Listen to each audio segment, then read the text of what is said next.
নতুন আলু জানেন তো, এই নতুন আলু এই বছর প্রথম নিয়ে এসছে, তো এটা দিয়ে আলুর দম বানাবো। তো এটা আমার হয়ে যাবে এই আলুটাতে, যেটা নিয়েছি পুরোটা। নতুন আলু নেমে গেছে, অনেক দিন হলো নেমেছে, পাওয়া যাচ্ছে।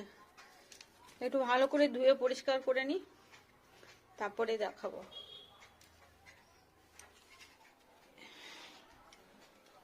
কি রে, কিসের ঝগড়া? পরোটা পেয়েছে ওই জন্য খাচ্ছে, দিয়ে ঝগড়া কিচির মিচির করছে। পাখিগুলো, এগুলোই বড় পাখিগুলো।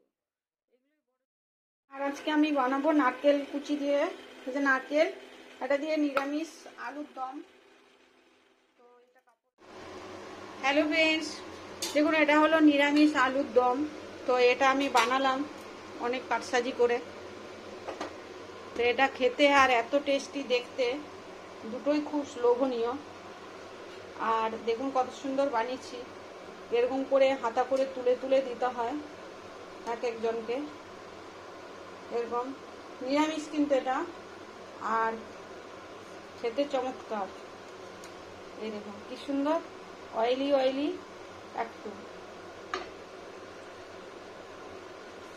ধনে পাতা, বাদাম ভাজা এসব দেওয়া আছে সব কিছু। আর দেখুন তেলটা কিভাবে গড়িয়ে আসবে, দেখুন এই যে তেলটা দেখেছেন কি সুন্দর। এটাই হচ্ছে রান্নাটার কোয়ালিটি, এটাই বিশেষত্ব। নিরামিষ হলো অপূর্ব টেস্টি। এবার এখানে দিয়ে নেবো হোয়াইট অয়েল একটু বেশি করে, আলুর দম হবে তো কাঁচা আলুর, ওই জন্য অয়েলটা একটু বেশি দিতে হবে। এটা হ্যাঁ, চলুন ঠিক আছে। এবার আলুগুলোকে একটু ঘুরিয়ে নিই তেলটাকে।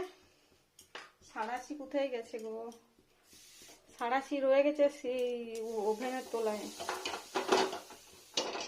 যদি হাতে বাই চান্স পেয়ে যেত না, সাঁড়াশিটা খুঁজি, পেলাম। এবার আলুগুলোকে যেটা কেটে নিয়েছি সেই আলুগুলোকে, নতুন আলু যেগুলো কাটলাম সেগুলো দিয়ে নেবো। ক্যামেরাটা তুলি, যদি আলুর জলটা ছড়ায়।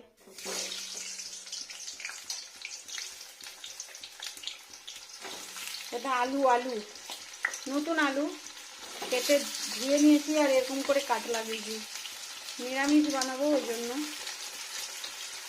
দেখুন জল ছিটলো না, মুছে দিয়েছিলাম ন্যাকড়া দিয়ে, শুকনো ন্যাকড়া দিয়ে না মুছে দিয়েছিলাম। এই সমস্যাটা হয়, ওই জন্য ধুয়ে পড়ে না, দেখি শুকোতে অনেকক্ষণ দেরি হবে।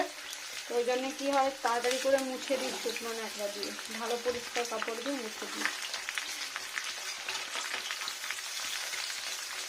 হয়তো কাপড়টা বুলিয়ে দিলেই ব্যাস, এটা ভাজা যাবে। এখানে একটা তেজপাতা দিয়ে নেবো, শুধু ভাজা যাক, কত সুন্দর ভাজা যাবে।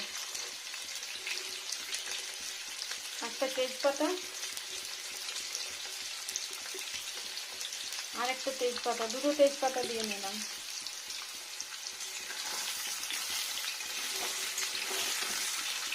আলুটা ভালো করে ফ্রাই হতে হবে এখানে। আমি এই ফাঁকে মশলাটা তৈরি করে নিই। আদা, গরম মশলা, গোটা গরম মশলা, এসব, টমেটো, ধনে পাতা ভাজা ভাজা হয়ে আসছে, কি সুন্দর জড়ো জড়ো হয়ে আসছে না। এটাতে টেস্টি হবে আলুটা না, নতুন আলু ভাজা যাবে।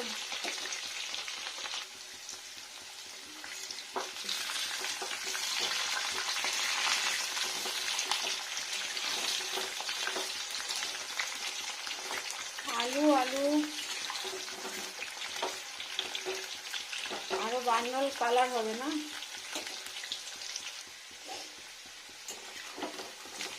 এতক্ষণ বান্ডল হলো আলুগুলো ভাজা ভাজা, দেখেছেন কি সুন্দর হয়েছে। এবার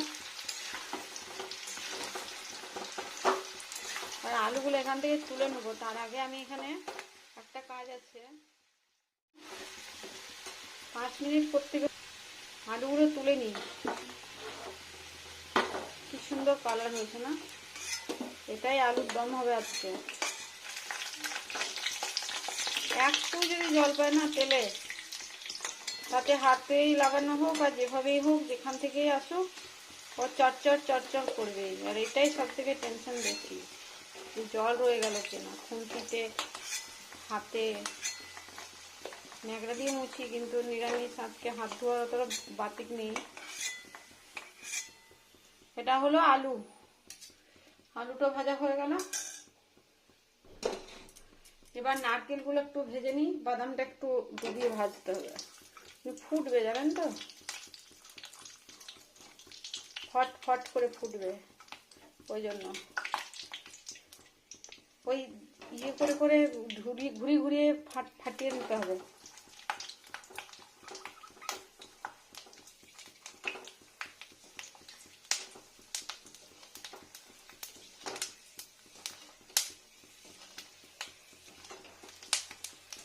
এমনি করে করে ফাটিয়ে নিতে হবে।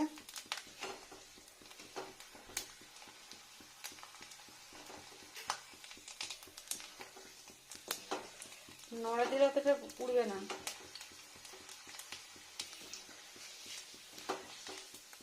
আর একটু গুঁড়ো করে নেবো বাদামটাকে।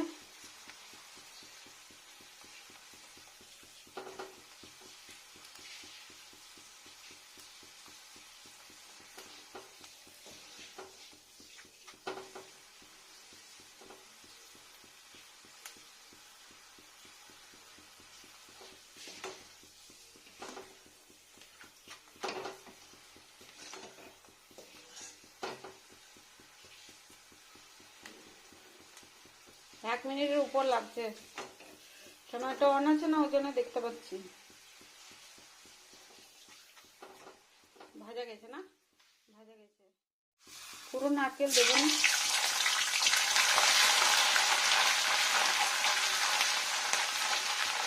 কিছুটা নারকেল দেখে নেবো, অতটা নারকেল লাগবে না। এটা খুব বেশি ডিপ ফ্রাই করবো না, অল্প ফ্রাই।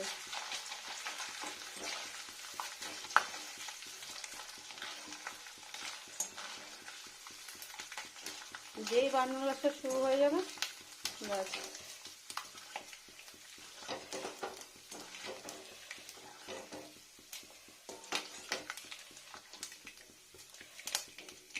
এই দেখুন সুন্দর হয়ে গেল না।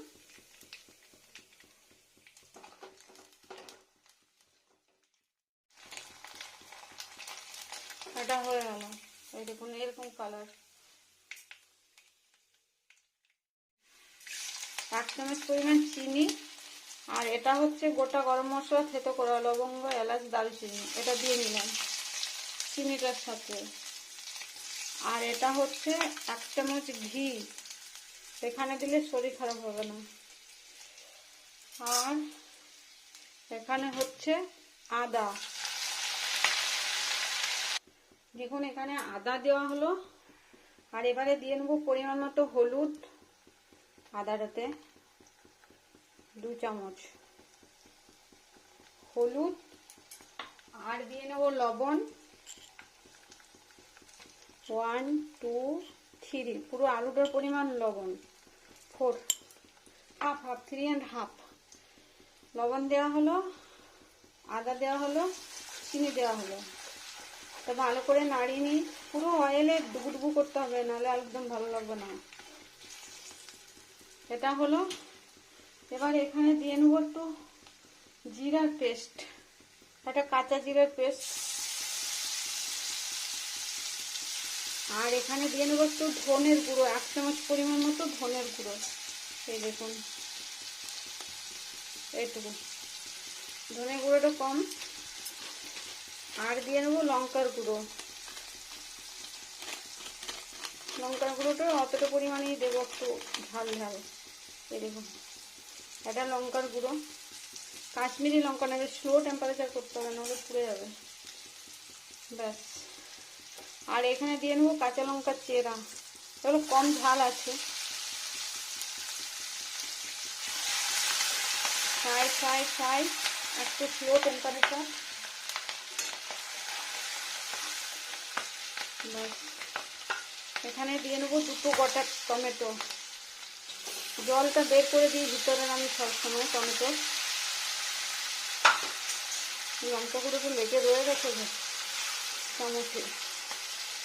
টমেটো, এবারে নারকেলগুলো দিয়ে নিই, আবার আলুগুলো দিয়ে নেব, যে আলুগুলো ভেজে রেখেছিলাম।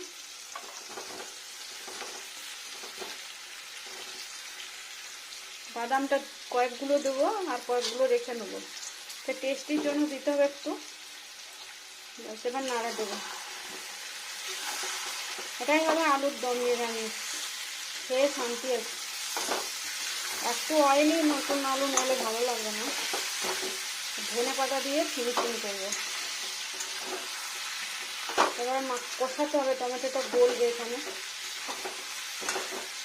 সব মশলা রেডি হয়ে গেছে দেওয়া, ফুটবে। টমেটোটা গলুক, একটু পরে দেখাচ্ছি। দেখুন আলুটা এমনিতেই কিন্তু সেদ্ধ হয়ে গেছে 2 পার্ট, আর এরকম করে কাট করতে হবে, তাহলে কি হবে তাড়াতাড়ি আলুটা সফট হয়ে যাবে, আর খুব গেলে গেলে হবে না ভালো। টমেটোটা মিক্স আপ করি, আর কিছু মশলা নাই, এটা ধনে পাতা দেবো,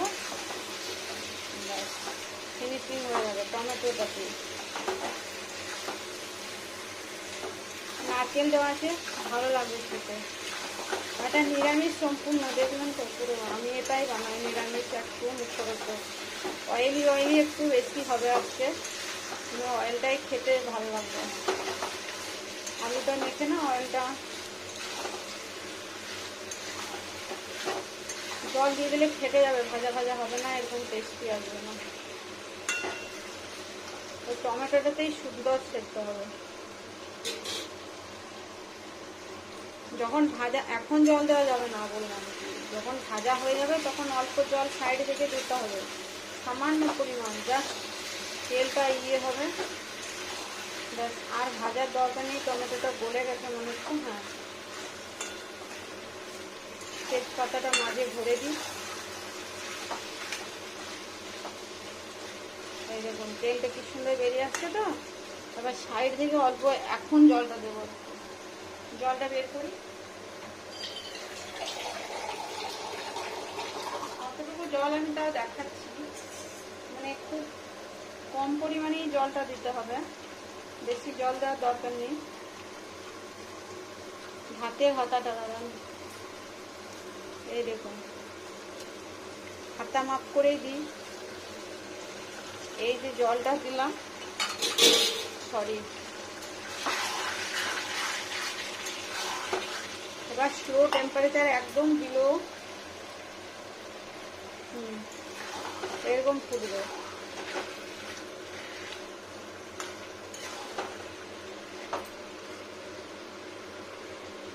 জলটা একদম মানে সে কম কম, একদম কম, মানে পাতলা হওয়ার চলবে না কোনোভাবে।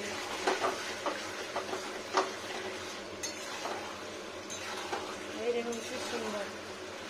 আর হাত দেবো না, ঠিক আছে, এখানে জলটা থাক, আর জল দেওয়া যাবে না, এইটুকুই জল। শুধু আলুটা একটু মশলাটা নুন লবণ হলুদ সব ভিতরে ঢোকার জন্য অল্প জলের প্রয়োজন। ভাজা ভাজাটা শুকনো লাগবে খুবই, এটাতে ভাতে মেখে খাওয়া যাবে। দেখুন কি সুন্দর ফুটছে। এবার আমি এখানে এই যে ধনে পাতা, এটা ধনে পাতা একটু কেটে কেটে দিয়ে নেবো, হাত দিয়েই কাটা যাবে, কাঁচির দরকার নেই। কাঁচি আনি, এবার আমি কাঁচিতে ভালো সর। দেখুন এটা হচ্ছে ধনে পাতা, কাঁচি দিয়ে কেটে দিই। ধনে পাতার কালার চেঞ্জ হলেই জানবেন রান্না কমপ্লিট, আর কিছু দিতে হবে না। লবণ হলুদ মশলা এটা ঠিকঠাক পেলে হলো, আর কিছু লাগে না। দেখুন এটা হচ্ছে ধনে পাতা, আর এটা হচ্ছে অয়েলটা, আর কিছু করব না। আর ধনে পাতাটাও হাত দেবো না, কিছুই হাত দেবো না, শুধু বাদাম ভাজাটা উপর থেকে ছড়িয়ে নেবো। আলুটা খুব সফট হয়ে গেছে এমনিতে। এইরকমই জল একদম কম, মানে জাস্ট এই আলুটার সঙ্গে মশলাটা ইয়ের জন্য। বাদামগুলো একটু ভেজে নেবো, এক গুঁড়ো করে নেবো একটু হালকা, ফিনিশিংয়ে ওটা দেবো। এই দেখুন এটা হচ্ছে বাদাম, এটা দিয়ে নিলাম। এত সুন্দর আলুর দমটা রান্না হবে না, খেয়ে আপনি বুঝবেন যে কি সুন্দর একটা নিরামিষ জিনিস খেলাম। একটু টাইম লাগবে, কিন্তু কিছু কিছু জিনিস রেডি করা তলে না লাগে। হয়ে গেছে রান্নাটা, এবার বন্ধ করে দেবো। ধনে পাতাটা একটু হয়ে যায়, যদি তলে লাগে তখন এরকম সাইড থেকে এরকম তলে লাগার আগে যদি মনে হয় যে আর একটু রাখবো, আর একটু ঝোলা খাবো, তাহলে কি ওই সাইড থেকে এরকম একটু জল দিতে পারবেন, কিন্তু বেশি নয়। একদম শুকনো শুকনো খাবো না, একটু জাস্ট তেলটা বেশ ভালো ভরবে ভাতে, এরকম এরকম একটু ঘোলা ঘোলা, এরকম একটু। তখন কি হবে, উপর থেকে একটু শুধু জল দেবেন, 2-1 চামচ, নইলে জল দেওয়ার কোনো দরকার নেই। এটা হয়ে গেল, রান্না ফিনিশিং। বন্ধ করে দিই, দেখুন অনেক বড় ভিডিও হয়ে যাচ্ছে। বন্ধ করে দিই ওভেনটা, হয়ে গেল রান্না কমপ্লিট। দেখুন কত সুন্দর না হলো। এবার ওখানেই বসানো থাক, দেখাচ্ছি তারপর। দেখুন শুধু কালারটা দেখুন একবার, আর খেতে এত যে সুস্বাদু হবে মানে আপনি চিন্তা করতে পারবেন না। এরকম 1 হাতা দিয়ে দাও, খেয়ে নেবেন, যাকেই দেবেন। সাইড থেকে নিয়ে নিয়ে খেতে হয়, পুরো তরকারিটা ঘাটার দরকার নেই। এরকম এরকম মশলা, তেল, আলু, লঙ্কা, খুব সুন্দর টেস্টি খুশবুও। আর নিরামিষ, আর এই যে এত কিছু নারকেল বাদাম টাদাম দেওয়া আছে, একটা অপূর্ব মাত্রা এনে দেয়।